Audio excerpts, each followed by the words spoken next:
Recently, I was invited to the eBay headquarters in San Jose, California, over 2,000 miles away from my home. They had me, a smaller eBay seller, and other massive eBay sellers speak at their annual event, eBay Open.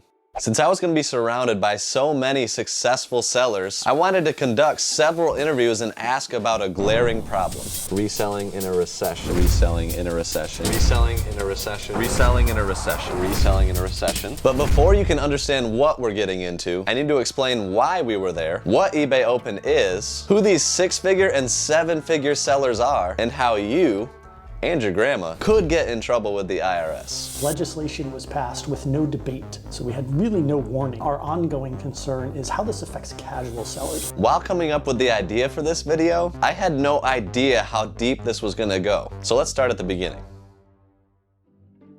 eBay Open is a yearly event where sellers connect and learn through seller-led sessions, seller panels, and keynote speakers. That's where I come in. I was invited to eBay headquarters to talk with the VP of marketing, do a podcast, talk with the CEO. There were around 25 sellers that we got to know, and we interviewed many of them. We're talking about people that sell auto parts out of warehouses, massive pallets of electronics, and even a store with 40 million sports cards. You have over 2 million cards. We have over 2 million unique cards on eBay. Not counting quantity. Representing about 40 million cards total.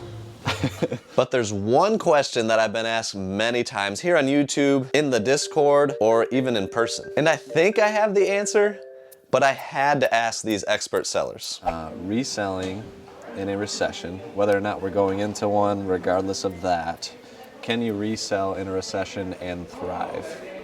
Yes or no? And I just want to preface real quick, I don't know if we're going into a recession. I don't want to fearmonger or anything like that, but there is a lot of talk about the possibility. In short, a recession is a prolonged period of economic decline, and that affects everyone from consumers to small business owners and beyond. Can you resell in a recession and thrive? Yes or no? Yes. Yes. Okay. Yes.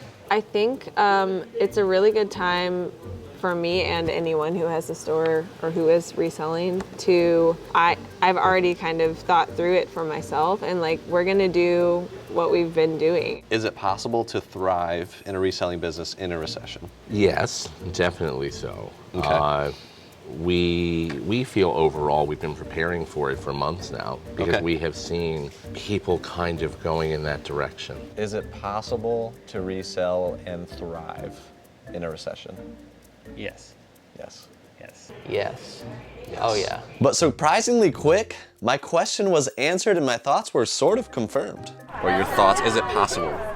To resell, 100%. But these are just eBay sellers of various sizes. Does that extend to Amazon or other platforms? Just a couple days before you're seeing this video, I interviewed a 7-figure Amazon seller to get his thoughts on this question as well in a private call in our Discord. Can you resell in a recession? Yeah, of course. We host weekly live calls over in our Discord to talk about reselling, sometimes with guests, especially now since Q4 is upon us. There's so much knowledge over there in our Discord, and we're actually about to start season 3 of our eBay listing challenge. If you put in the work and follow the steps that we lay out in those challenges, and your store doesn't grow, we'll refund you. We're even gonna have an Amazon challenge this season for any of you Amazon sellers. But since so many sellers were confident that a recession wouldn't hurt their business, I needed to know why. You know, I actually sort of learned all about how to do a large inventory eBay store from other sellers who started their business during a huge recession. The fact that you could start this kind of business and, you know, grow and be successful in the middle of one just gives me a lot of comfort, I guess. And like, I'm like, we can weather it, you know? I would say number one is research, knowing your product. Like any other product, sneaker is just a product. But what I have the advantage or edge to it is I love sneakers, right? So that's my passion.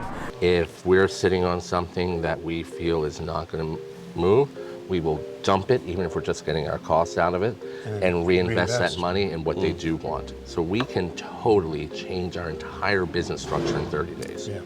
That's the power of e-commerce. It really is. I love It it. is. Yeah. Number two is immersing yourself with the community and in the industry, right? Okay. Know who these people are that's the top sellers, know the influencers within the community, know what's hot. So I think that's number 2. I think what ends up happening is that society at large, they turn into value seekers, right? Everyone's kind of looking for a way to stretch their dollar a little bit more and to find that quality at the lowest possible price without having to sacrifice too, you don't necessarily want to buy something too cheap to where it's not quality anymore. It's not going to be useful for you. If you can find a way to kind of sell your product or service to where it's attractive to a value seeker, that's going to be really beneficial for you to kind of thrive, not only survive, but thrive in a recession. All of a sudden, I have maybe more customers than I had when it wasn't a recession. So I think that's kind of when you're in a situation to thrive. Number 3 is, I would say, don't give up. Because learning a new industry, if you haven't touched sneakers, or even if you're a sneakerhead and you're trying to learn and become better in business, you may be a good sneakerhead, but you still have a lot of things to learn about the business itself. So don't give up. You're gonna make a lot of failures. You're gonna make a lot of bad buys. But if you do those 1, 2, 3 steps over and over again, it's just a matter of time that you'll be a top seller like me. Love it. Your title, I always say every word in your title is like bait on the hook that goes out to the eBay sea. So every word is important. It's not a sentence, doesn't have to make sense, just fill it with keywords. Good. And then of course item specifics, spend the time. So many skip that, and it's worth the time because you want to do everything you can to increase your odds for a sale. Yes. And the way I look at the recession is just huge opportunity, because to me, that's when I buy as much as, and that's what everybody's going to want. That's what everybody's going to say is like, that's the time to buy, but you got to be able to. The first one to say this, you're the third person with answering that question. Yeah. Well, I think that if you stay to your core strengths and be able to have price points, people are all infatuated with the golden auctions and the expensive stuff, but collectors never go away. And people will have $20, $50 to $100 to spend still in a recession. And those are the kind of people that keep you alive. And we've never left those people for shinier pastures.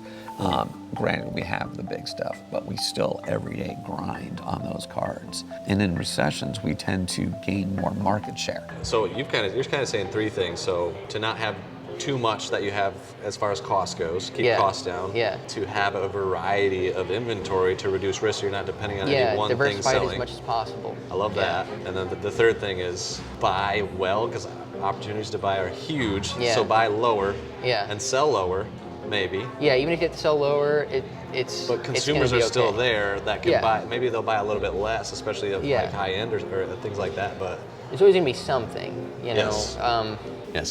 So to kind of summarize, you guys already have planned and strategized, and the main thing is adjusting what you're selling to understand that your customers might want something a little different. So the new with tags items that are very giftable, and you've already got those up. You've got them ready to go. And prior to today, this past week, we purchased and ordered another 5,000 new with tags garments. Because on one hand, you're going through the economy's screaming, it's going great. You're not going to have as much opportunity to buy, but you can capitalize on that sales. So sell as much, and then look at the recession the same way. It's like that quote, like treat triumph and disaster the same. They're both the same type of thing.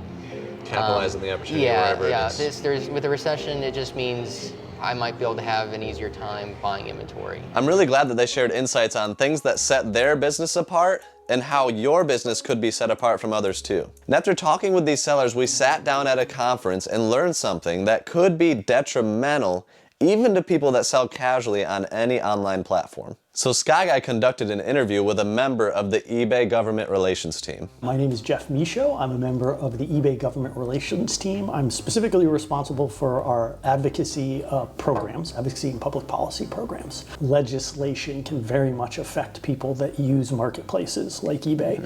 So back in 2020, 1099-K is a tax form. It's existed for a long time.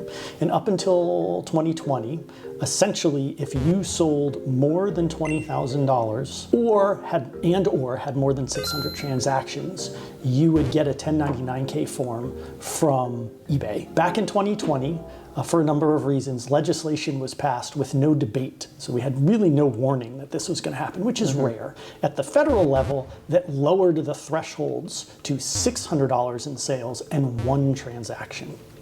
And so our concern, our ongoing concern, is how this affects casual sellers, because at the $20,000 and 600 transaction limit, you're really dealing with more professional sellers who have the systems in place to be able to properly handle a 1099-K form. When you start to talk about casual sellers, you think about people that are just, clearing out the garage. Right? Or, hey, I want to pay off this bill or this credit. I need a little extra cash. Let me just put this up on eBay. And I have this thing I'm going to put up on eBay. Yep. So let's say 10 years ago you bought a very nice mountain bike and for $1,500. You used it and then it's been sitting in your garage collecting cobwebs. You sell it on eBay today for, let's say, $500.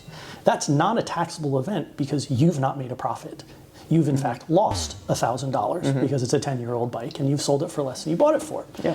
Well, based on the way the rules are now written, you're going to get a 1099-K form for that, but you don't actually owe taxes. However, the form only shows that you sold this bike for $500. It's up to you now to work with the IRS to make them understand that it's not actually a taxable event, even though they've received this form from eBay. And that's the part that worries us the most. Yeah. I knew that there was a new $600 limit to online selling, but I did not know that eBay is kind of leading the charge to fight against that. They're even the ones that rally other online platforms to fight this together. As a government relations team, there is an aspect of our job where we work with our competitors, essentially in this space, in the e-commerce space, when there are legislative issues that affect all of us.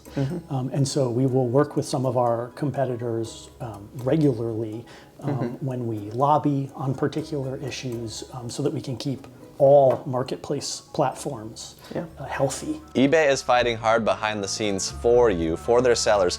If you do well as a seller, if you sell more, if you do better, they do better. So they're monetarily incentivized for their sellers to do well. I also often like to remind people that every big seller on eBay started out as a small seller, started out as a casual seller. And so it's important that we also keep casual sellers safe and the marketplace open for them so they have the opportunity to become big sellers. And as you said, perhaps change their lives or change the fortunes of their family. But what should you take away from this? Number 1, reselling in a recession is definitely possible. Yes.